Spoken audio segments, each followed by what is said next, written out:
Hello and welcome to this week's edition of the National Podcast, normally recorded in our studio at the Bishopbriggs Media Centre, currently recorded from our volunteers' homes. To keep in touch with us, use our social media platforms, Facebook, Instagram and Twitter, which are all at Q and Review. That's CUEANDREVIEW. Or get in touch via information@qandreview.com. That's information@CUEANDREVIEW.com. Please like and share our podcasts and give us any constructive feedback. You're listening to The National as published on Friday the 6th of May 2022. Comment. There is nothing transphobic about defining what a woman is. By Joanna Cherry, columnist. Westminster is currently prorogued, legally this time, as we await the start of a new parliamentary session next week. On Monday, I spent the day walking around my constituency with council candidates and our local organiser speaking to voters. We had a list of former SNP voters who had not bothered to vote at the Scottish elections last year, and we wanted to find out why and to see if we could persuade them to cast their ballots this time round. The results were instructive. As regards the local elections, former supporters want to see less virtue signalling and more focus on local bread and butter issues. On independence, they want to see a campaign with well thought through answers that will withstand debate on questions such as who will pay their pension after independence. This theme was repeated on Tuesday when I attended the funeral of a family friend in the west of Scotland. He was an independent supporter with many friends and family of the same persuasion. At the Purvey, there was much discussion of where the SNP stand after 15 years in government, and the message was that people would like to see less hot air and more action. During the local election campaign, the number one issue voters have raised with me is the cost of living crisis. An opinion poll this week showed that Scots believe Holyrood could do more to tackle this issue. Undoubtedly so too could Westminster. It's the current biggest challenge for both parliaments, and yet the issue which has dominated the airwaves for the last 10 days is misogyny in Parliament. Regular readers of this column will be aware that I agree there is a problem with misogyny in politics. That has certainly been my experience. However, at a time of national crisis, I think politicians should be focusing less on their own problems and more on those of their constituents. That said, the hypocrisy surrounding this duty really needs closer examination. I have been slack-jawed listening to male politicians bumping their gums about misogyny when the same men have, to my certain knowledge, at best ignored and at worst participated in the bullying, intimidation and harassment of women in public life who do not agree that anyone should be able to self-identify as a woman. Misogyny is dislike of, contempt for, or ingrained prejudice against women, and yet the same men will entertain the argument that it is transphobic to define what a woman is. Worse still, so will some women. Earlier this week, the First Minister refused to define what a woman is and insisted that to do so would oversimplify the gender debate and risk harming trans people. She said she would argue, until my dying breath, that there was no conflict between women's rights and trans rights. Several commentators responded by pointing out that the FM has not actually argued this case other than to dismiss women's concerns as not valid. Not to be outdone, Ruth Davidson also declined to define what a woman is, describing it as a gotcha question, and went on to say that the debate over reform of the GRA is polarised and has been oversimplified. Yet, if you look at Ruth's track record at Holyrood and in the House of Lords, she has done nothing to address the complexity of the debate, or indeed to encourage debate at all. When brave SNP and Labour MSPs such as Joan McAlpin and Johan Lamont were trying to address these issues in committee and on the floor of the Holyrood Chamber, she was nowhere to be seen. And as their lordships have grappled with the policy issues thrown up by self-identification across the board, from prisons to hospitals, Ruth's voice has been unusually silent. Davidson said the issues are nuanced. She is right about that. They require a proper understanding of complex legislation such as the Equality Act 2010. But it is the job of politicians to read and understand the law. You cannot properly reform the existing law if you don't understand it. There is in fact nothing transphobic about defining what a woman is. The Equality Act, passed by a Labour government and supported by the SNP, defines a woman as a female of any age. Is that transphobic? In 2014, the Scottish Government proposed to enshrine the protected characteristic of sex in an independent Scotland's interim constitution. Was that transphobic? Is biology transphobic? When you put it this way, you really see how ludicrous what passes for the debate on this issue has become. You cannot defend women's rights if you cannot define what a woman is. Likewise, you cannot legislate for trans rights if you are not prepared to define what a trans person is. And the reforms to the Gender Recognition Act don't do that. The right to self-identification, which is proposed to enshrine in law, is not confined to trans people, it is for anyone. This means that any man, whatever his intentions or motivation, can self-identify into the category of women. This is what concerns women like me. It is not trans people we fear, but men, and many of us have the experience of working with survivors of male violence and sexual abuse to know that we are right to be fearful. The Equality and Human Rights Commission has set out in some detail the problems that self-identification could pose for women's rights in the fields of criminal justice, single-sex spaces, sport and data collection.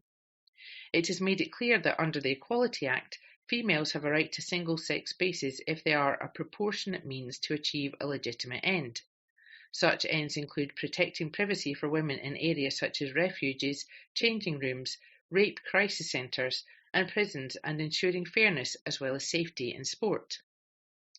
The attempt to slander the EHRC's work on this as transphobic failed when the UN dismissed an unfounded demand by some campaigners on one side of the debate to have its status as a human rights body removed. It is now the responsibility of MSPs to address the EHRC's well-founded concerns. However, it is little wonder, given the onslaught on the EHRC and politicians such as me and Rosie Duffield, that most of our current MSPs seem reluctant to address the detail of this debate. They are worried about being branded transphobic, losing their positions, and receiving violent threats. Based on my personal experience, they are right to be worried. However, my personal experience also shows that it's possible to survive such attacks and to go on arguing for what you believe is right. The tide is turning, with a number of significant legal victories for gender-critical women and increased awareness of the issues, despite the best efforts of some lobbying organisations to have no debate. One council candidate in Edinburgh said they had received more emails on the issue of sex and gender identity than all the other issues put together. It is a pity that no SNP conference has ever properly debated these issues. It would have been useful to have had a debate of the calibre of the famous Nato membership debate back in 2012. As things stand, the policy of the SNP is to reform the GRA. I have no difficulty with that. My difficulty is with the policy of self-identification, which was not in the SNP manifesto and for which our conference has never voted. So here's my challenge to Nicola Sturgeon and Ruth Davidson. I'll debate these issues with you in public. Name the date and the place and I will be there. As the For Women Scotland group has said, asserting you are right and refusing to hear opponents is not an argument. This article was by Joanna Cherry. This article is from The National, date 6th May 2022, from the Culture section. Channel 4's Unfair, premiere for series inspired by the lives of show people in Glasgow. By Craig Meehan.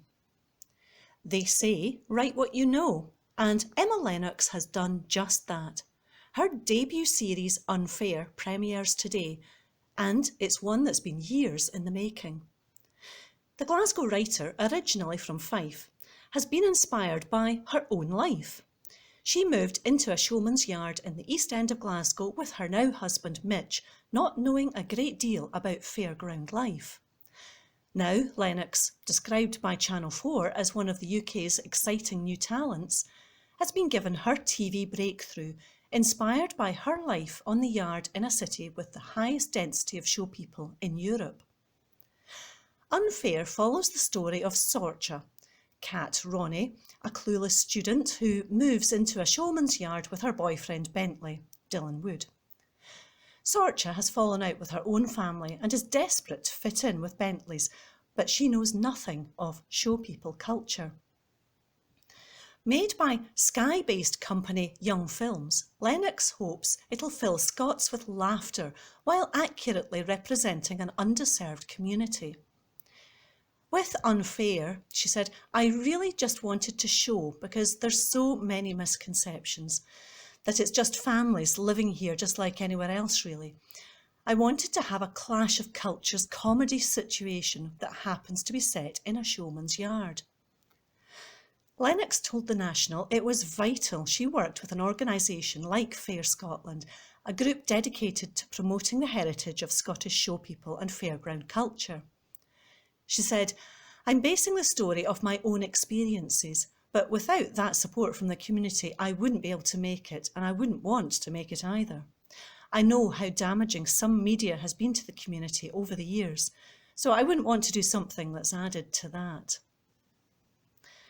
The programme was filmed in a real show person's yard in Shettleston and will see appearances from the In-Betweeners Joe Thomas and Outlanders Grant O'Rourke. The show also comes after a victory for the community, which has been fighting to have showman women appear as an ethnic group option on the 2022 Scottish census.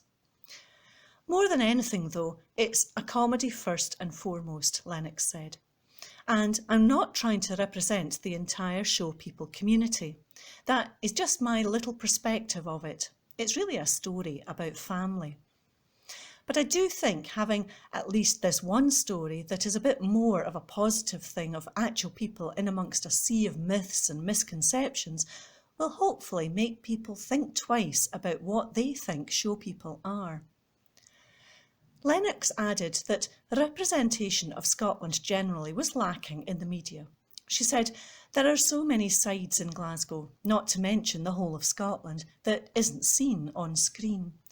We just don't get enough made up here altogether. There's just not the breadth of voices to tell the stories, so to get this comedy made, it just feels amazing. It feels like it's up against the odds, and I would hope we're getting to a place where more voices are going to come through more. Yana Harris, in her debut acting role as Missouri, said it was an important step for show people like her to be used as more than just a plot device. She said Unfair was everything a comedy should be. She said, I'm so happy to see this is being made. I did an internship over the summer helping with a project collecting information about hate crime towards travelling communities. And my job was to collect media about show people or about travellers in general. I was just collecting articles on anything that had the buzzword gypsy or traveller and any depictions I could find. It was really scary and upsetting. I always knew what the world was like. I experienced it as a show person my whole life. But to see it written down, how much media there is out there against us. I tried to collect rebuttals as well, and unbalanced is not a strong enough word for what I found. So for Emma to make a show where the whole story is about show people, and they're not deified or made perfect, as a comedy these people are interesting, intricate, flawed characters. They're human and loving and well-rounded like a person should be. They are three-dimensional characters. I think that's the only way to combat the media that's out there against us. So this is the first step towards equality, I think, for travelling communities. Unfair will premiere on Channel 4's All 4 on Friday, May 6th. That article was by Craig Meehan. This article is from The National, date 6th May 2022, from the News section. McCall's retail group on brink of collapse with thousands of jobs at risk. By Angus Cochrane. Thousands of jobs are at risk as convenience store chain McCall's teeters on the brink of collapse. The retailer has been in discussions with potential lenders to shore up the business, which struggled heavily during the pandemic due to supply chain issues, inflation and a heavy debt burden. It said that unless those talks are successful, it is increasingly likely that the group would be placed into administration. The business has some 16,000 employees, the majority of whom are part-time, a spokesman said.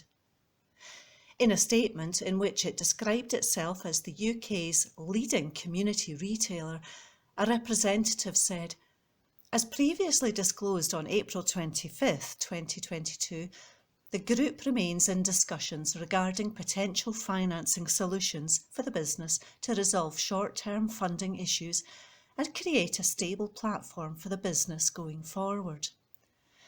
However, whilst no decision has been yet made, McCall confirms that unless an alternative solution can be agreed in the short term, it is increasingly likely that the group will be placed into administration with the objective of achieving a sale of the group to third-party purchaser and securing the interests of creditors and employees.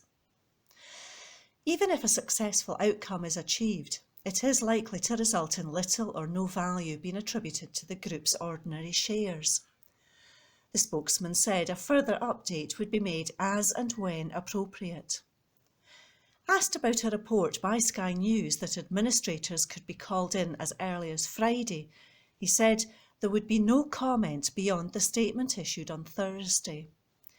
Earlier this week, it was revealed the group was set to have its shares suspended from the London Stock Exchange, as bosses said they would be unable to get its accounts signed off by auditors in time.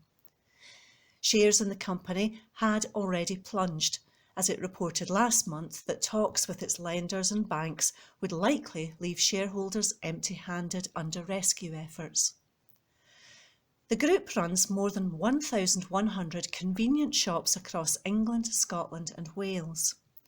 Aris McCall was founded by Robert Smith McCall, a footballer for Rangers, Queen's Park, Newcastle United and Scotland, and his brother Tom in 1901, and the group was set up in 1973. That article was by Ange Postecoglou. This article is from The National, date 6th May 2022, from the news section. More than 30 arrested after Just Stop Oil blockade New Star Clydebank, by Ange Postecoglou. More than 30 people have been arrested and charged after climate activists targeted a Scottish oil facility. Just Stop Oil blockaded the New Star Clydebank facility in Western Bartonshire in support of their demand that the government ends new oil and gas projects in the UK. The protest began at about 4 a.m. on Tuesday when activists climbed on top of tankers and locked onto the entrance, while others entered the oil terminal, where some sat on pipes and some on the silos to halt operations. Just Stop Oil said the protesters were there for about 60 hours before the action ended on Thursday, which the group believes is the longest occupation of an oil terminal in the UK. Police Scotland said 31 people were arrested and charged in connection with a number of offences. The force said 15 had been charged with breach of the peace and 16 with a contravention of a section of the Criminal Justice and Public Order Act 1994, which relates to trespass and alleged malicious mischief. Chief Superintendent Lynn Ratcliffe said, "As a rights-based organisation, Police Scotland puts our values of integrity, fairness, respect and a commitment to upholding human rights at the heart of everything we do. This means that we will protect the rights of people who wish to peacefully protest or counter-protest, balanced against the rights of the wider community." Police said reports will be sent to the Procurator Fiscal in due course. It was the first action of its kind in Scotland since the Just Stop Oil coalition began blockading fuel terminals south of the border on April 1st, leading to more than 1,000 arrests. A UK government spokesman said, "We will not bend to the will of activists who naively want to extinguish North Sea oil and gas production. Doing so would put energy security and British jobs at risk and simply increases foreign imports while not reducing demand. We are committed to a strong North Sea industry as we transition away from expensive fossil fuels over the coming decades, and our recent British energy security strategy sets out a long-term plan to ramp up cheap renewables and nuclear energy. That article was by Angus Cochrane. This article is from The National, date 6th May 2022, from the Culture section. Nicola Sturgeon backs drive to get Scots to read for just 6 minutes a day, by Jane MacLeod. First Minister Nicola Sturgeon and other top Scottish politicians have given their support to a campaign to get Scots reading for 6 minutes on May 11th to help boost their mental health and well-being. Party leaders Nicola Sturgeon, Anna Sarwar, Patrick Harvey and Lorna Slater were joined by Stephen Kerr to give their backing to the Keep the Heed and Read campaign, which has already had more than 173,000 minutes pledged to the national reading movement. The Scotland-wide initiative aims to promote positive and easy-to-implement changes, with research showing that reading for 6 minutes a day can reduce stress by 68% in people across all ages. With Mental Health Week starting this Monday, the Keep the Heed and Read campaign is encouraging Scots to take stock and establish a regular reading habit. For more, visit keeptheheed.scot. That article was by Jane MacLeod. This article is from The National, date 9th May 2022, from the Culture section. David Livingston Museum is in running for prestigious award, by Aaron Burns-Lees. A Scottish museum has been nominated for a prestigious award at the 2022 Museums and Heritage Awards. David Livingston Birthplace Museum in Blantyre, South Lanarkshire, is one of the smallest museums in Scotland and is among a select group in contention for Permanent Exhibition of the Year, an award at the so-called Oscars of the museum world.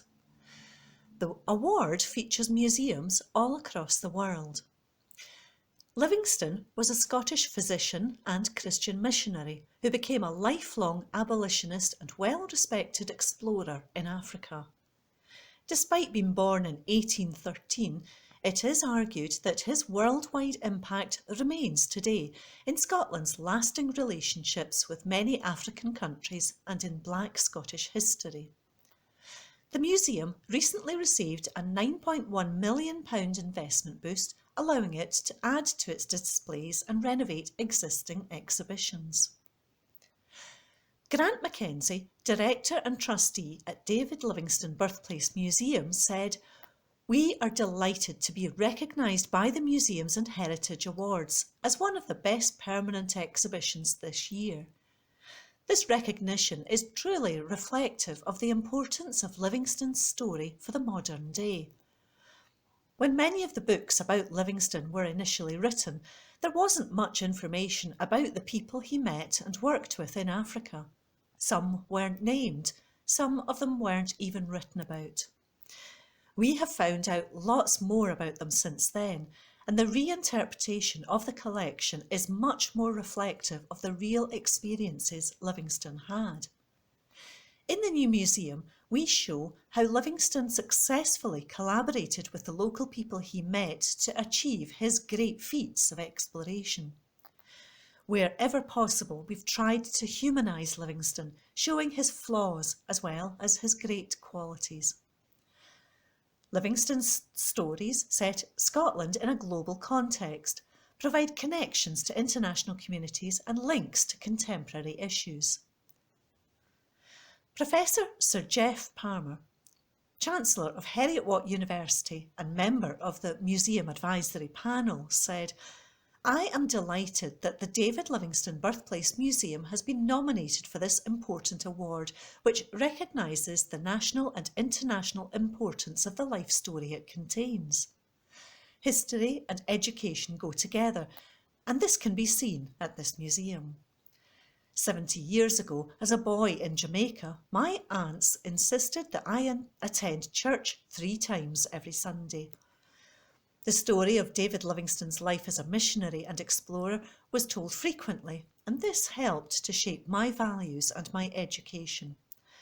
Therefore, it was a dream come true when I visited this museum in Blantyre, near Glasgow. That article was by Aaron Burns-Lees.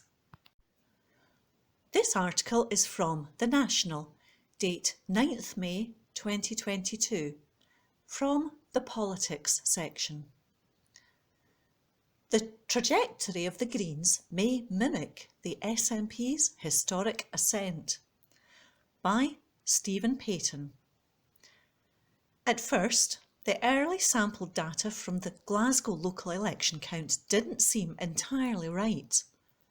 Hunched around a single laptop in the Emirates Arena as Green activists strode back and forth with hastily penned tally marks of information, the small team entering the sampled ballot boxes was sceptical. If the numbers were right, they seemed to indicate that the Langside ward of the city had overwhelmingly backed the Green candidate Holly Bruce, with first preference votes over the current SNP leader of the entire council, something that could be attributed early on to confirmation bias amongst the activists gathered on a grey Friday morning. After all, it's natural for the eye to skip to what it's looking for, and with only a second or two to spot a preference before an official counter smooths out the folded lines of a ballot and drops the results into a box or moves to another sheet of penciled numbers, it's understandable that little errors can creep in. As the official counting began, however, paper ballots piling through the scanners and being fitted with the complex equations necessary for a proportional and representative council, it seemed less and less like an error in the accounts and more like a potential reality. When Holly Bruce disappeared behind the curtain to hear the results, there seemed in the waiting crowd to be an understanding that something significant was happening, and the roaring applause that followed her exit confirmed it. A starting gun had been fired with an unexpected victory, and the day had only just begun. On paper, the local election results tell their own story, separate from the electric atmosphere of the counts taking place across Scotland. Numbers-wise, the election results broadly played out as expected. The SNP remains the party with the largest number of elected councillors in Scotland by a significant margin, even increasing their numbers. Labour, too, made small gains, while the Conservatives mostly paid the price for their leadership's arrogance and entitlement. And the Alba Party lost what little seats they had taken through defections and found their self-prophesied breakthrough to be as forthcoming as their promised Holyrood shake-up in 2021. For the Scottish Greens, though, on a surface level, the gains looked to be quite moderate. Digging a little deeper, however, a different nationwide picture emerges, one that fits better with the raw excitement that could be felt in Glasgow on Friday. Despite being a smaller party, the Greens are continuing to make inroads across Scotland as a growing political force. People in the Borders, East Lothian, South Lanarkshire, North Lanarkshire and Shetland will have Green representation in their local councils for the first time ever. Alongside Glasgow, Edinburgh and the Highlands returning a record number of Green councillors, results passed from activist to activist between counting as the winds came in through the day. With successes in Glasgow wards coming thicker and faster as the morning passed into afternoon, there came a sudden rumble of uncertainty over an announcement. A candidate had been elected in a ward where it hadn't even been conceivable that a Green victory could happen, and as such no one had been sampling the data for that area. Once again, it was assumed this must have been a misunderstanding, but it wasn't. These wins are the results of seeds planted by the party over many years. In many ways, the Greens appear to be on a trajectory not unlike the SNP's historic rise and breakthrough from small party to party of government, building on small victories to sow what comes next. And these wins have played out on the national stage. Despite their size, the Greens hold a significant degree of power, not only through the controversial cooperation agreement with the SNP, but in the local arena too. They've likely just found themselves the kingmakers in Glasgow City Council. The bigger narrative here is not dissimilar from that of the last Holyrood election in 2021, where the numbers alone only told a piece of the story. It is a tale of how power shifts and moves. Yes, but it's also a story about the future of Scotland. While the crowd of candidates, campaign managers and party activists seemed broadly buoyed by the results of the Emirates Arena, barring the Conservatives, whose faces were a perfect picture of misery for the most part, there was a rippling of unease over the election of Labour's Kieran Turner, a candidate with a side gig as the head of public leadership and Scottish advocacy for the Evangelical Alliance, an anti-LGBT organisation supporting the damaging practice of conversion therapy. Along with the election of the former world leader of the Orange Order for Labour in Airdrie, there does appear to be a widening gap between parties that represent the future more than the past. Yet this isn't just a Central Belt story, but a microcosm of a fight playing out all across Scotland. On the future, on the importance of local issues, and on the subject of who represents our communities. While smaller, backward-looking parties like Alba and the Scottish Family Party found themselves once again left behind by the electorate, the upstart Greens instead were ploughing ahead in fertile land across Scotland and dropping seeds in their wake once more. That article was by Stephen Payton. From the National, Monday the 9th of May 2022, from the comment section, Mental Health Awareness Week, we need to talk about loneliness, by Claire Fleming. The Beatles, back in 1966, encourage us to look at all the lonely people. More than a half-century later, we should still heed their call.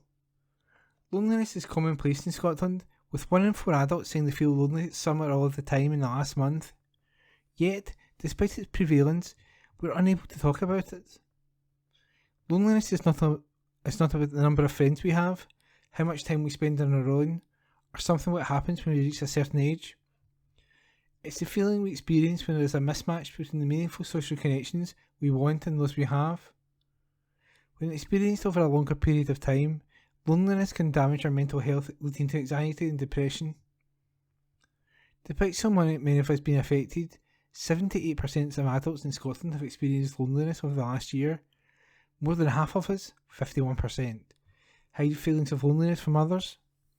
Many of us feel ashamed by our feelings of loneliness or can't bring ourselves to admit it.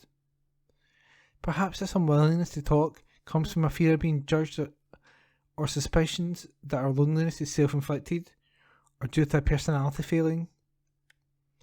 We look around and it seems like everyone else is living their best life, and it can make us feel inadequate and lonelier.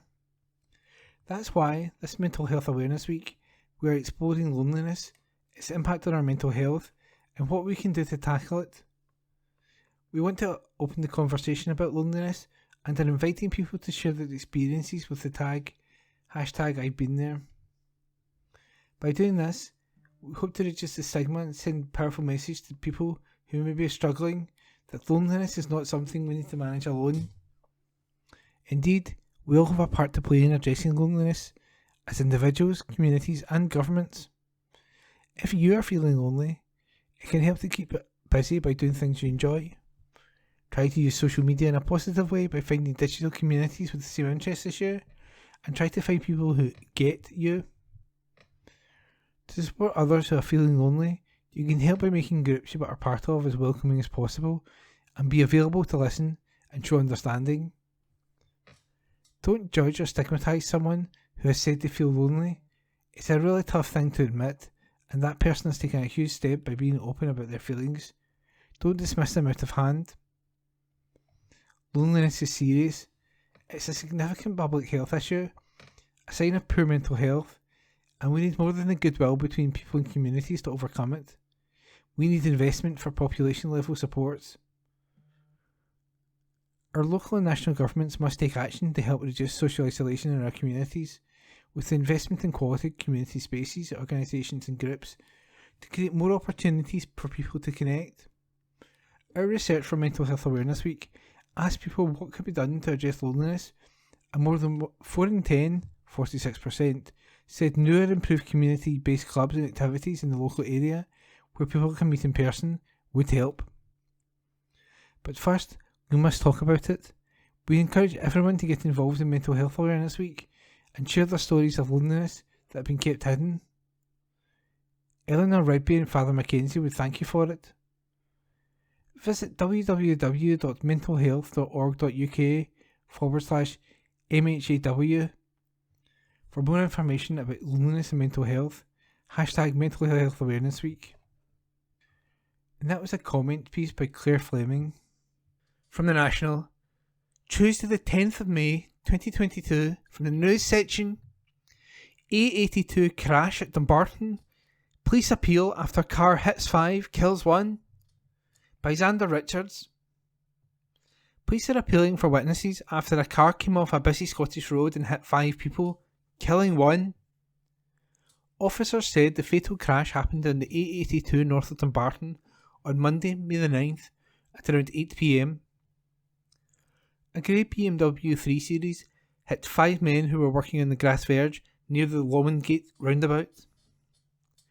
Emergency services were called to the scene, where a 59-year-old man was pronounced dead. A 37-year-old man was taken to the Queen Elizabeth University Hospital in Glasgow in a serious condition. 3 further men, aged 38, 43 and 46, were taken by ambulance to the Royal Alexandra Hospital in Paisley and released after treatment. The 43-year-old male driver of the BMW and his 35-year-old passenger were uninjured. Sergeant Hugh Nichols from the Road Policing Unit at Dumbarton said, "Our thoughts are with the family and friends of the man who died and his colleagues who were injured. Our inquiries into this crash are continuing, and I would appeal to anyone who witnessed this crash or who was driving on this road and has dashcam footage to contact us. I would also like to hear from anyone who saw the BMW 3 Series car driving on this road before the crash took place. Anyone with information should contact police through 101 with reference number 3304 of 9th May. And that article is by Xander Richards. From the National, Tuesday the 10th of May 2022, from the news section, police accused of racism and incompetence leading to death of Sheku Bayo, by Xander Richards. The police, their watchdog and the Crown Office operated an unholy trinity of dishonesty, racism and incompetence, it has been claimed, ahead of the opening of an inquiry into the death of a black man who died after being restrained by officers. Sheku Bayo, a 31-year-old trainee gas engineer, died in May 2015 while being held by officers who were responding to a call in Kirkcaldy, Fife. As an inquiry into his death opened on Tuesday, the Bayo family solicitor, Amir Anwar, challenged the police officers involved to give a full testimony if they had nothing to hide. The public inquiry, chaired by Lord Brackadale, is set to examine the circumstances leading up to the incident and following the management process and investigation into the death. It will also look to establish the role of the father of two's race may have played in his death. Anwar said the inquiry would never have happened had it not been for the courage and perseverance of Sheku's loved ones who have refused to walk away, be silenced, bullied or patronised. Over the years, it has become clear to the family that the police, PIRC, the Police Investigation and Review Commissioner, and Crown Office has operated an unholy trinity of dishonesty, racism and incompetence, betraying the word justice, he told a press conference. Caddy Johnson, Bowie's sister, has no doubt the way Shiku or her family were treated by the justice system would not have happened had Shiku above been white.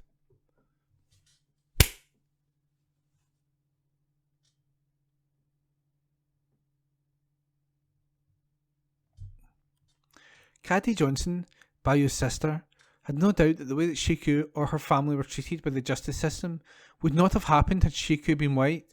Their treatment was compounded by repeated attacks from those who remain in a childlike denial about the existence of racism in policing today. Caddy has described Shiku as Scotland's George Floyd, but taking the knee in Black Lives Matter will mean nothing if Scotland fails to support justice for Shiku.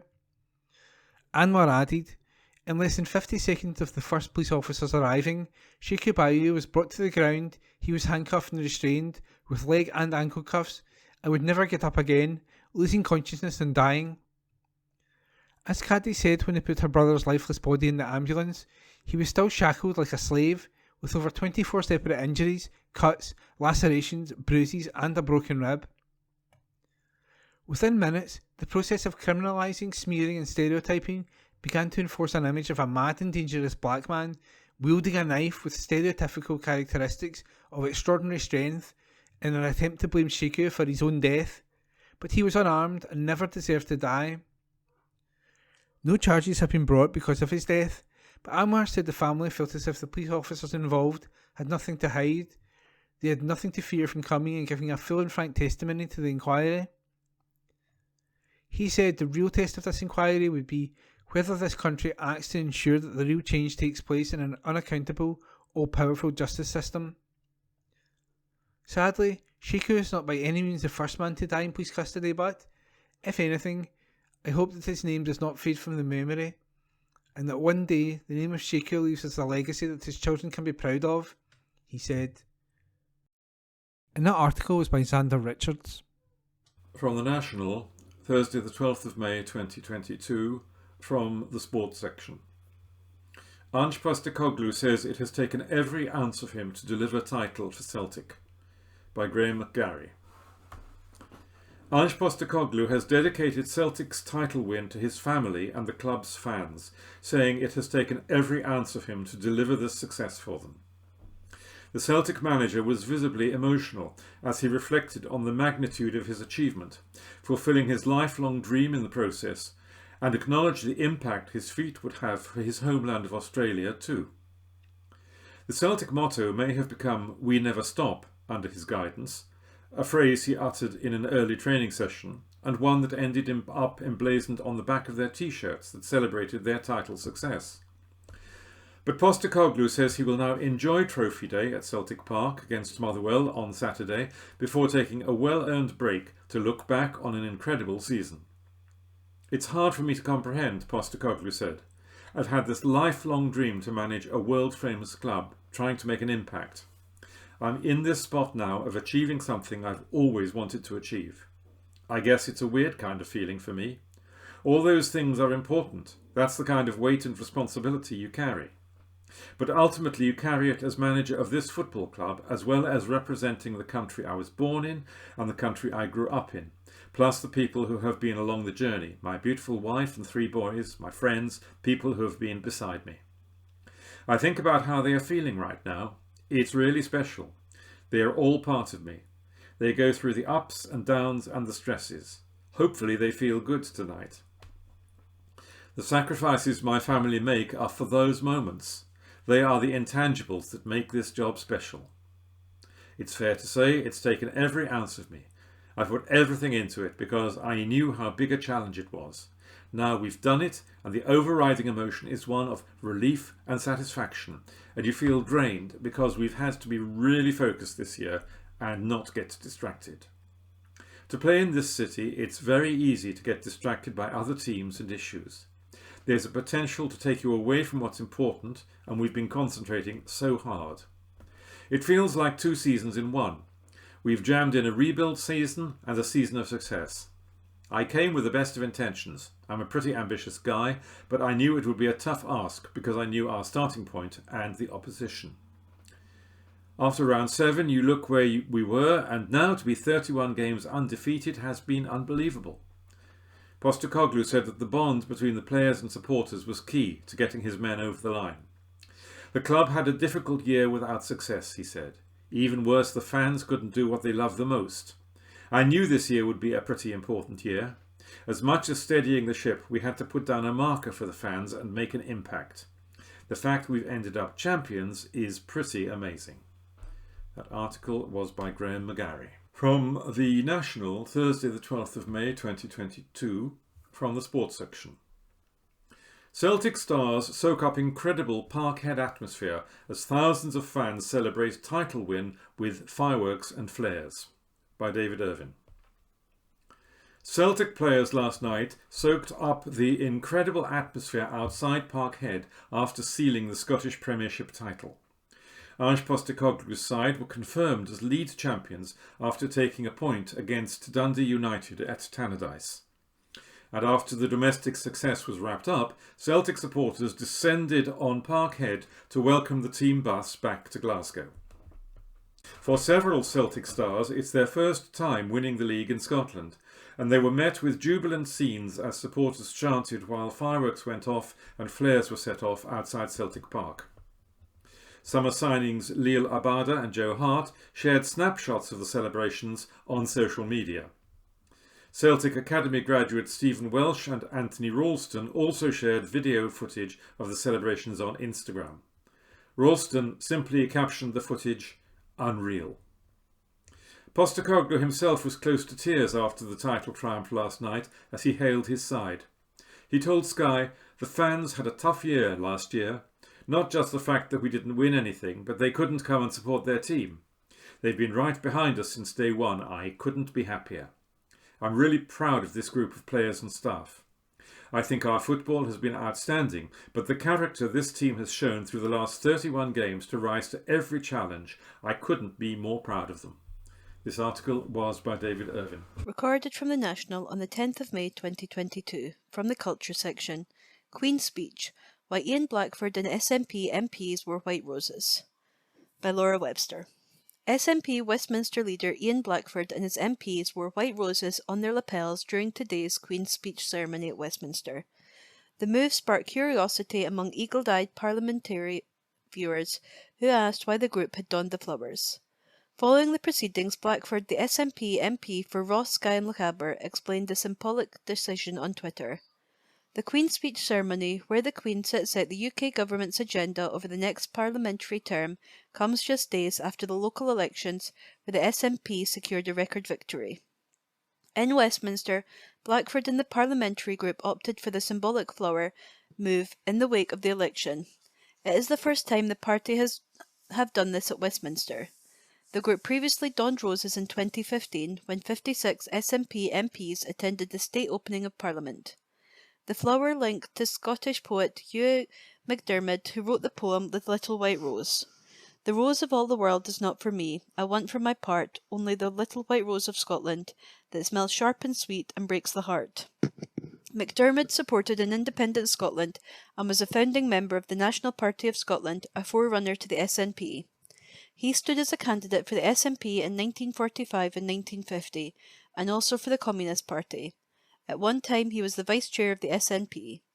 The poet and journalist who died in 1978 had a major impact on Scottish culture and politics, but remains a controversial figure. According to Professor Alan Reich, MacDiarmid is often misrepresented. That article was by Laura Webster. From the National on the 10th of May 2022. From the Culture section. Declaration of Arbroath to go back on display during Indie Ref 2 year, prompting Tory anger. By Laura Webster. Scottish Conservatives have expressed fear that the SNP will hijack an upcoming display of the Declaration of Arbroath at the National Museum of Scotland.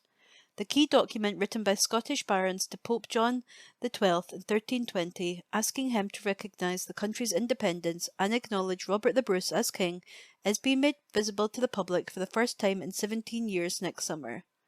The declaration had been due to go on display for its 700th anniversary in 2020, but this was delayed due to the COVID-19 pandemic. Now the Herald has revealed that it will be part of the National Museum's Special Exhibitions Gallery between June 3rd and July 2nd, 2023. Correspondence revealed in a Freedom of Information request reveals that it will almost certainly be the last time the document will be able to be displayed in many years due to its fragility. Emails between the National Records for Scotland and the National Museum showed that the Declaration exhibition was also planned to be rescheduled for 2021, but this was abandoned amid COVID fears and concerns over the display clashing with the Holyrood elections. One employee said it could be difficult for us to control the narrative if political parties are launching their campaigns on the same day as the display. After searching for new dates, the organisers settled on June 2023 and described it as suitably secure and environmentally appropriate venue. But with the Scottish Government planning to hold an independence referendum in 2023, although there is currently no date set, the Scottish Tories have claimed eyebrows will be raised by the timing of the exhibition. Other correspondence has also shown that Culture Secretary Angus Robertson's office asked if it was impossible to open the display in 2022, but organisers said 2023 would be the optimum opportunity, allowing a significant Scottish and international audience. Sharon Dowie, the Scottish Tories Shadow Culture Minister, claimed, "The public have already made it clear they do not want the SNP to hold another divisive independence referendum, and will be concerned that the nationalists might hijack this display. It looks as though there has already been ministerial interest in these discussions, showing SNP ministers are looking at ways to interfere in the work of the National Museum of Scotland. They must explain why they asked this display to be brought forward to this year and start focusing on the issues that really matter to communities across Scotland."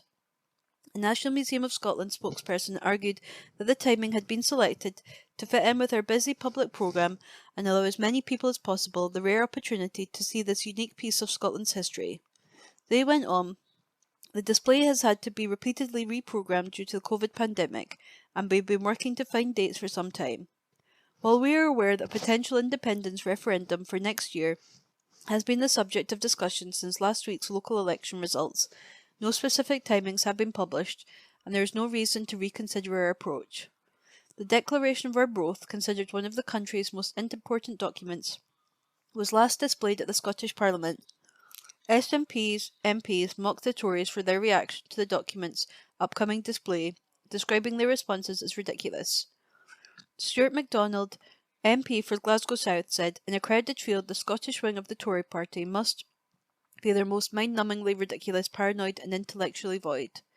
John Nicholson, the party's culture spokesperson at Westminster, added, "Tory folly on display too, as the Declaration of Arbroath to be displayed for the first time in 17 years. Is there a more ridiculous party than the Scot Tories?" Mary Hunter, who lost her seat on Glasgow City Council last week, also commented, "This is a completely absurd row. The Declaration of Arbroath is a hugely important part of our history, no matter your views on independence. It's pretty miraculous that it survived all these centuries. It will be amazing to see it." That article was by Laura Webster. The National Politics on Wednesday the 11th of May. Council's SNP group secures backing to form administration. An article written by Jane MacLeod, journalist. Perth and Kinross Council's SNP group has secured the support needed to form a minority administration. The SNP group has grown from 13 to 16 councillors following last week's local elections, making it the biggest political group in Perth and Kinross Council. But there'll be no coalition arrangement. Instead, the SNP group has proposed plans for a minority administration. Talks have been ongoing since the result of the May the 5th elections were declared on Friday, when the Conservative group, which was previously in a minority administration, reduced from 18 councillors to 14. SNP group leader Grant Lang announced, "I'm pleased to be able to confirm that following discussions with other elected members, sufficient support has been obtained to allow the SNP to form a minority administration. Whilst there's not a desire for a coalition administration, a majority of councillors have acknowledged that, as the largest group, the SNP has the right to have the opportunity to form a new administration in line with the election result." These discussions over the weekend and today have been professional and productive, with many elected members across the spectrum sharing key priorities for the future of Perth and Kinross, and we look forward to working collaboratively with others on developing a cross-party 5-year plan in line with these shared objectives. We're confident that this collegial and mature approach to local government is what the people of Perth and Kinross want to see from their elected representatives. We certainly wish to have mutually respectful and constructive relationships with others to ensure the best outcomes for all who live in, work in or visit our beautiful area. Perth City Centre SNP councillor Eric Drysdale has been announced as the SNP's new deputy leader. He said the first priority of this SNP administration will be to seek to draw all councillors from all political parties together to agree what more we can do to help the people of Perth and Kinross deal with the cost of living crisis. Every one of our constituents will be facing difficulties, and for some those challenges will be unbearable. We will start work right away to identify what practical help the council can give to those who are struggling the most. The 4 independent councillors have agreed to form a political group as the Independents. While they will not enter into coalition with the SNP, they'll allow the SNP to go ahead with a minority. Scottish Labour's Anna Sarwar ruled out Labour entering any formal coalition in Scotland's councils. In Perth and Kinross, Labour's 2 councillors are taking a position of neutrality and will not support any proposal. As a result, even if collectively the 4 Lib Dem and 14 Conservatives choose to oppose the proposal, they would not have the support needed to form their own coalition administration. Independent Highland Perthshire councillor Xander McDade said, "The independent councillors will not be going into coalition with any party. The independent group has agreed that the SNP, as the largest party on the council, should get the first opportunity to form a new administration." He added, "The independent councillors are clear, as we indicated before the election, that the council needs a 5-year plan that will deliver on agreed policies for our local communities, and we'll work constructively with all parties on the council to agree and deliver that plan." As in the last council, the independent councillors will continue to provide strong scrutiny and play a role in the wider governance of the council. Labour's Gowrie councillor Alice de Bailey said, "We in Perth and Kinross will have a position of neutrality." Conservative leader John Duff said there will not be an agreement until May the 25th, when we hold the next council meeting. "We've had discussions with some councillors we feel we could work with to see if there's a majority. It's not easy to form a majority." The Lib Dem group met yesterday to make its group appointments. Ultimately, proposals look set to go before councillors on May the 25th, including who will be the next provost and the possible minority administration. An article written by Jane MacLeod. The National News on Wednesday the 11th of May. Crime in Scotland plummets by more than 40% to one of its lowest levels. An article written by Steph Braun, multimedia political journalist. Crime is now at one of the lowest levels since records began in Scotland, as incidents have plummeted by more than 40% over the last decade, figures show. Statistics from the Scottish Crime and Justice Survey also showed just 11.9% of people experienced crime in 2019 and 2020, compared with 20.4% in 2008 and 2009. It's also lower than the equivalent figures in England and Wales of 13.3%.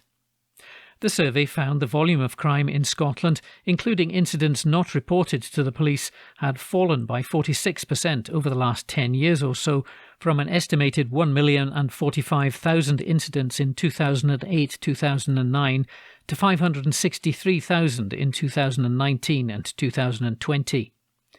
The SNP has said the country is a safer place under their governance, highlighting how they've protected police officers, with around 32 officers per 10,000 population in Scotland, compared to around 23 in England and Wales.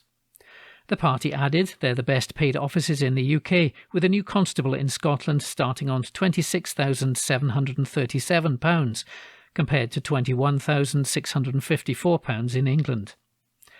SNP MSP Audrey Nicholl, a former detective sergeant police officer, said, "Throughout the SNP's time in government, it's taken tackling crime seriously and has made Scotland a safer place as a result."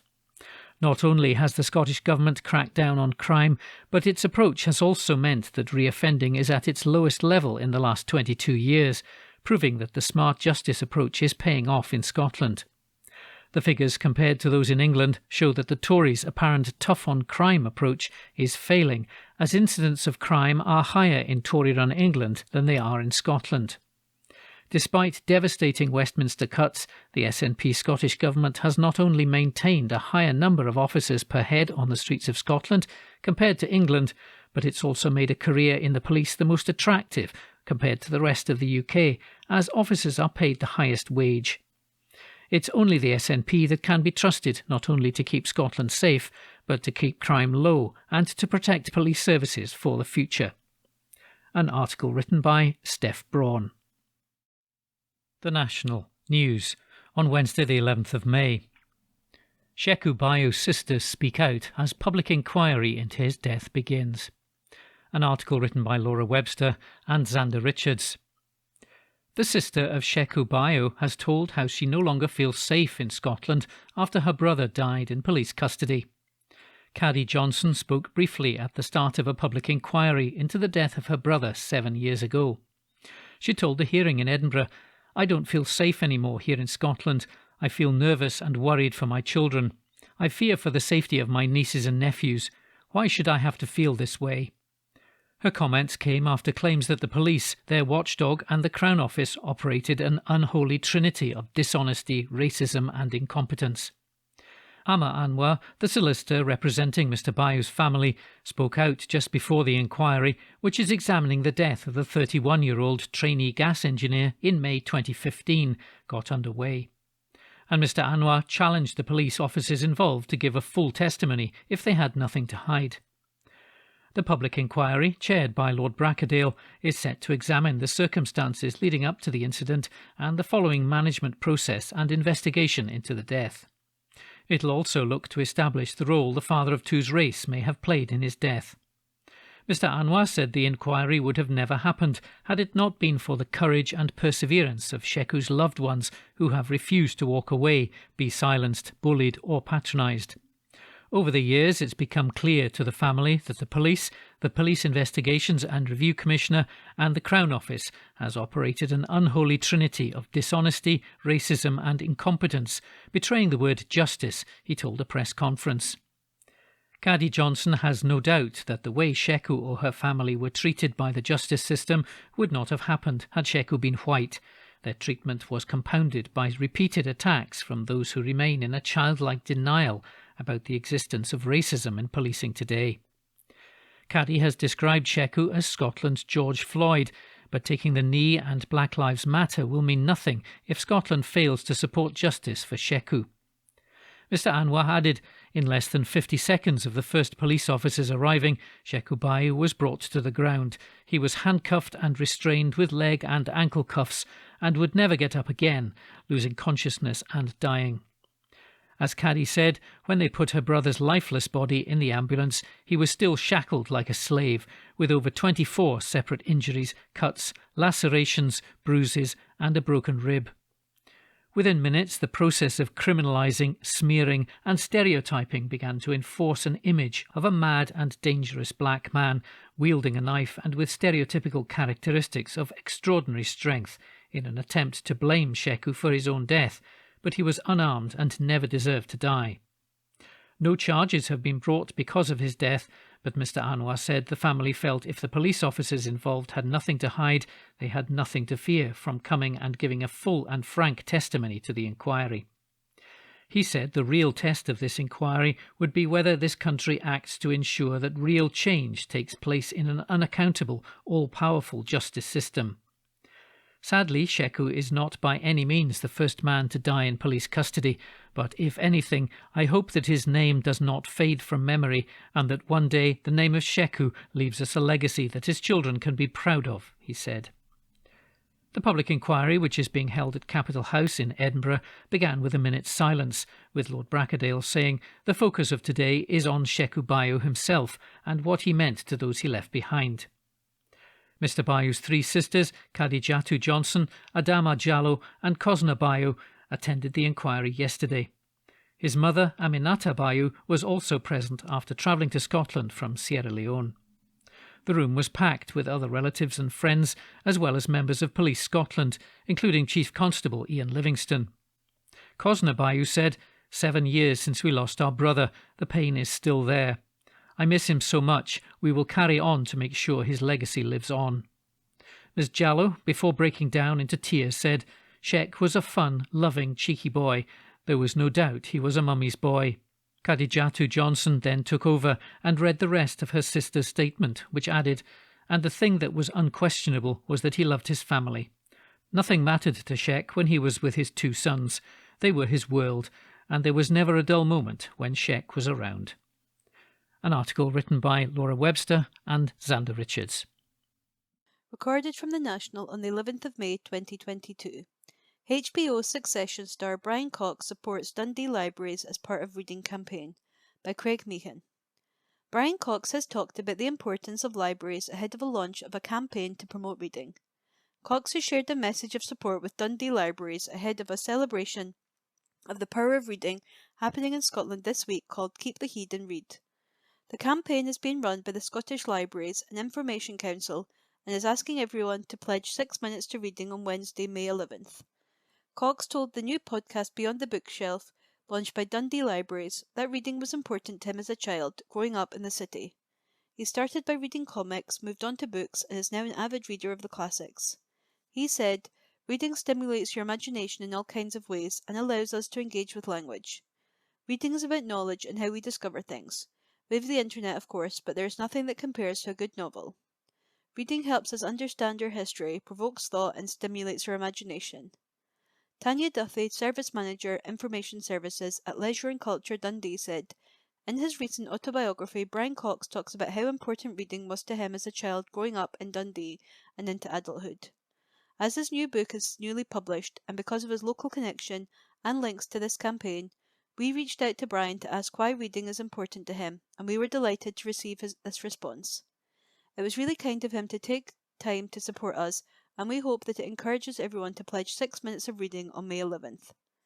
Pamela Tulloch, Chief Executive at SLIC, said, this campaign was designed to highlight the positive impact reading can have on mental health and well-being, and the part local libraries can play in this process.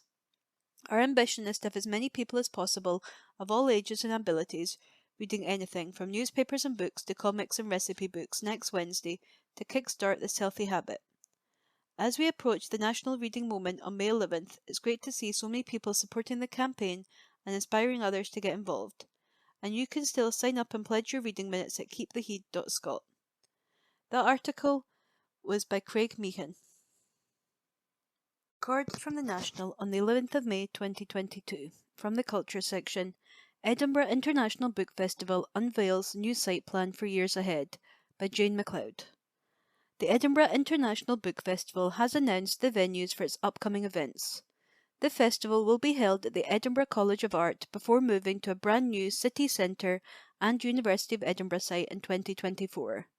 Building on the success of last year's hybrid programme, this year will see the current site expand with both increased capacity and number of venues. Last year was the first year the book festival had moved site since it was formed in 1983. Beginning its long-term partnership with Edinburgh University. As part of this partnership, the event will move to the Edinburgh Futures Institute in 2024, a landmark development based on the site of the old Royal Infirmary on Lauriston Place. Edinburgh University say they are transforming the building into a space for multidisciplinary collaborations and partnerships. The organisers say the Institute will give the book festival a variety of accessible indoor venues and outdoor areas, along with the facilities to stage a hybrid programme of live-streamed and in-person events. They say the venue offers ample space to create the atmospheric literary gathering place that audiences and authors have long valued for socialising, making connections and sparking ideas. Festival Director Nick Barley said, "We are hugely excited to be returning to the Edinburgh College of Art in August, where we can bring back the buzz of Edinburgh's best festival years. We will build on what we offered last year and look forward to sharing how this lovely, welcoming site can offer unforgettable experiences for audiences and authors.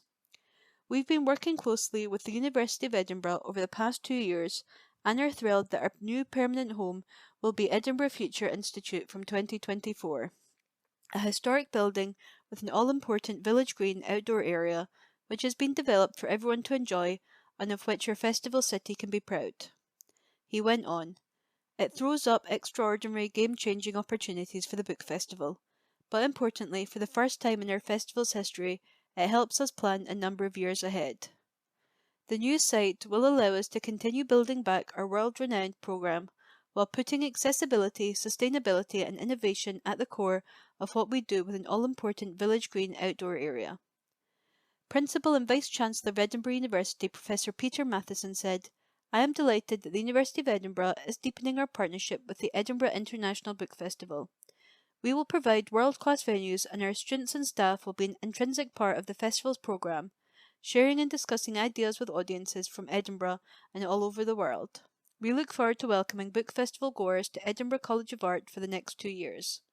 When the festival then takes residence in the Edinburgh Futures Institute from 2024, it will help realise the inscription etched on the wall, Pate Omnibus, which means open to all.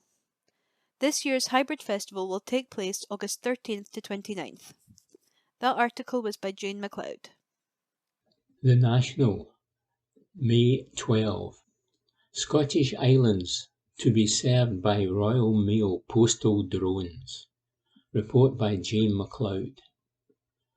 Royal Mail has announced plans to increase its use of drones for deliveries, with the creation of 50 new postal drone routes over the next 3 years. Under a partnership with drone company Wind Racers, and subject to Civil Aviation Authority approval, the move will provide faster and more convenient services for remote communities, said the Royal Mail. Drones will also help further reduce Royal Mail's carbon emissions and improve the reliability of island mail services.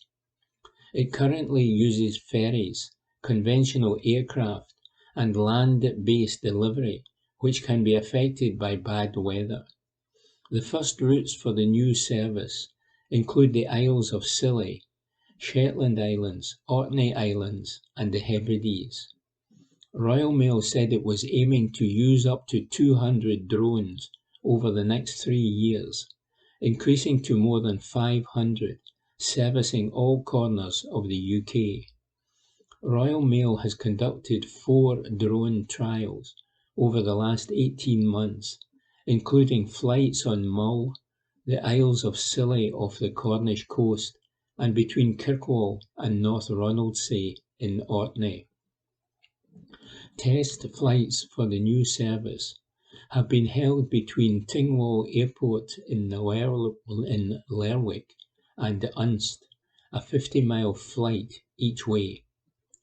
Drones used in the trial can carry up to 100 kilograms of mail for 2 daily return flights between the islands, with letters and parcels then delivered by the local postie. Simon Thompson, Chief Executive of Royal Mail, said, "On-time delivery, regardless of our customers' location or the weather, whilst protecting our environment, is our goal. Even though we go everywhere, Royal Mail already has the lowest CO2 emissions per parcel delivered. This initiative will help reduce our emissions even further." Stephen Wright, chairman of the Wind Racers Group, said, "The middle mile of supply and logistics, especially to remote locations, has long been overlooked by the industry and is ripe for innovation. We have spent the last 5 years focused on developing the most commercially viable essential logistics drones, so we're truly delighted to be working with Royal Mail on this ambitious and pioneering deployment of autonomous aircraft." Report by Jane MacLeod. The National, May 12. Every Scottish university produces world-leading research. Report by Laura Webster. All of Scotland's universities are producing world-leading research according to an annual report. The UK-wide Research Excellence Framework (REF) assessment of research output shows that 41% of the work by Scottish universities is deemed world-leading. The REF is a thorough assessment looking at the quality of research in all disciplines at universities across the country. All of Scotland's universities have at least 50% of research judged as world-leading or internationally excellent. The REF judged 90% of all output to be outstanding or very considerable.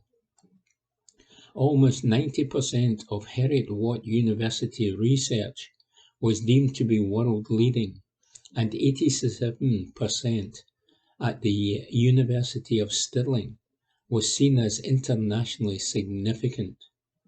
Karen Watt, Chief Executive of the Scottish Funding Council, said, "Today's results underline the strength of university research in Scotland and reinforce the global reputation of our world-leading institutions. With almost 90% of Scottish university research being judged to have outstanding or very considerable impact, we can clearly see the real benefits that public investment is having on people's day-to-day lives.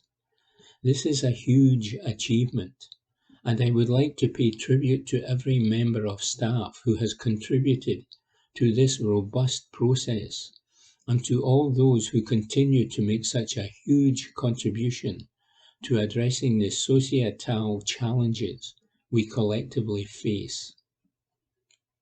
Jamie Hepburn, the Minister for Further Education, Higher Education and Science, said, "Today's results highlight the excellent research being carried out in our institutions and confirms Scotland's position as a world-leading research nation. They also demonstrate the impact of Scottish research across all disciplines, which is something we should be rightly proud of." Report by Laura Webster. The National, May 12. Nicola Sturgeon tears into Boris Johnson over cost of living crisis. Report by Angus Cochrane. Nicola Sturgeon has told Boris Johnson to stop talking and deliver meaningful action to tackle the cost of living crisis. The Prime Minister has come under fire after the Queen's speech made no mention of fresh anti-poverty measures, despite millions of people across the UK struggling to pay for basic necessities. Following the announcement on Tuesday, Johnson suggested he and Sunak would announce more financial support in the days to come, but the Treasury quickly shot down this suggestion, while Number 10 conceded more support should not be expected in the next few days. Michael Gove has since claimed the Tory leader's comments were overinflated as he ruled out an emergency budget. The First Minister called for a pandemic-style response from the UK government to tackle the poverty crisis. She told Bor Media, "It's not enough for the Prime Minister to say that the Queen's speech is all about helping people with the cost of living, when there was nothing in the Queen's speech that actually delivered that in practice. We need to see action. The steps that have been taken so far are not enough. They are way short of what is needed.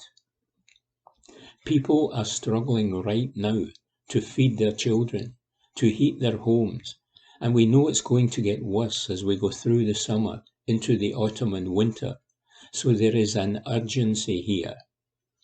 The SNP leader urged Johnson to cut VAT on energy bills and provide more direct support to low-income, fuel-poor households. She also called for Number 10 to follow the Scottish Government's lead and increase social security benefits to 6%. She continued, "We are seeing other governments across Europe take much more action, And of course, at the start of the pandemic, we saw a scale of response that was necessary to help people at that point. And that's the kind of scale of response that we need to see from Boris Johnson and Rishi Sunak now. Stop talking about it and let us see the action. Johnson chaired a meeting of the Domestic and Economic Strategy Committee with senior ministers on Tuesday and held a cabinet meeting on Wednesday. Number 10 has in the past suggested they have been told to come up with ideas to ease the pain that do not require new money. Households are facing soaring energy bills. Inflation is forecast to hit 10%, and welfare payments and wages are falling far behind the increase in prices. Report by Angus Cochrane. The National, May 12. Dreadnought. UK's investment in nuclear subs branded shocking and offensive. Report by Sam Roberts. The Campaign for Nuclear Disarmament, CND, in Scotland has criticised the UK government after it revealed a new investment of more than £2 billion in nuclear submarines. The money is part of a larger £10 billion set to go towards the Dreadnought programme. Scottish CND Vice Chair Janet Fenton said, "At a time of austerity, the UK government's colossal expenditure on the replacement and upgrading of their weapons system is particularly shocking and offensive. Our own government is totally opposed to all nuclear weapons and would prefer to sign the UN Treaty on the Prohibition of Nuclear Weapons and help to eliminate them from the world." An additional £160 million is being spent on training the teams aboard the new submarines at the Faslane Naval Base. But Fenton says, even if they only cost tuppence, the inherent wickedness and immorality of any nuclear weapons puts the whole system beyond the pale. The 4 new HMS Dreadnought submarines are set to replace those that currently provide continuous at-sea deterrent from HM Naval Base Clyde, Faslane, through the UK's Trident nuclear missile system. The Ministry of Defence say the nuclear-armed vessels will be based near Glasgow for as long as the international security situation makes it necessary, with the 4 new UK-built submarines to be staffed and ready to sail by the 2030s and expected to last close to 30 years. Dreadnought submarines will maintain the continuous at-sea deterrence, which is the longest-running military operation in UK history, with at least 1 nuclear-armed submarine at sea since 1969. Jeremy Quinn, Defence Procurement Minister, said earlier this week, "The Dreadnought class will be crucial to maintaining and safeguarding our national security, with the nuclear deterrent protecting every UK citizen from the most extreme threats every minute of every day." The £10 billion contract is part of ongoing work between the UK government, BAE Systems and Rolls-Royce, who have been involved in the previous development and construction phases of the Dreadnought programme. The initial investment announced of £2 billion is specifically so that the first of 4 submarines can begin sea trials and move from the Barrow-in-Furness shipyard in Cumbria to HM Naval Base Clyde, 40 miles outside of Glasgow. Admiral Sir Ben Key, First Sea Lord, said, "This investment will enable the transition from the Vanguard to Dreadnought-class submarines, an enormous challenge, and one we in the Royal Navy willingly accept.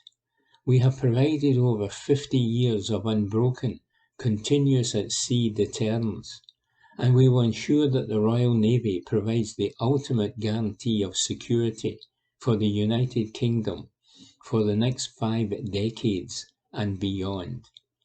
Report by Sam Roberts. And that was this week's The Herald podcast, normally recorded in our studio at the Bishopbriggs Media Centre, currently recorded from our volunteers' homes with the publisher's kind permission. Thanks for listening.